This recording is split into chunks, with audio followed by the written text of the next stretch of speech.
లేరు. ఈ కేసులో వాళ్ళు హైకోర్టుకి క్యాన్సిలేషన్కి వెళ్ళారు. కానీ అదృష్టం బాగుండి అక్కడ హౌస్ మోషన్ కూడా డిస్మిస్ అయింది. మరి లంచ్ మోషన్ చేశారు, అది కూడా డిస్మిస్ అయింది. మరి 445 పిటిషన్ వేసిన సిఆర్బిసి కింద వాళ్ళు జామీన్గా ఉన్న తల్లిదండ్రులు కూడా వాళ్ళు చాలా అడ్డుకున్నారు. దాని మీద 4 దినాలు వాదన ప్రతివాదన అయింది.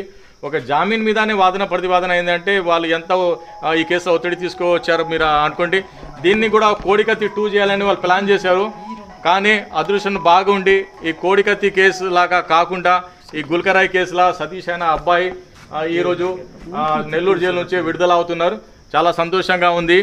ఈ కేసులో పోలీస్ దగ్గర ఏది ఆధారం లేవు. నేను కోర్టుకి వాదించి చెప్పింది ఒకటే, వాళ్ళ దగ్గర ఉన్న ఆధారాలు ఏముండే, confession statement of the accused ఉంది. అతను ఓన్ స్టేట్మెంట్ బేస్ చేసి మీరు అసలు ఏ పర్సన్ కూడా జైల్లో పెట్టరాదు. అది కాన్స్టిట్యూషన్లో 20 క్లాస్ 3కి వైలేషన్ ఉంది. ఓన్ స్టేట్మెంట్ బేస్ మీద మీరు అక్యూజేషన్ చేయరాదని నేను కోర్టుకి నమ్మించేసి కన్విన్స్ చేసి ఆ అబ్బాయి ఉన్న ముద్దాయిగా ఉన్న అబ్బాయిని ఈరోజు నెల్లూరు జైలు నుంచి విడుదల చేస్తున్నారు.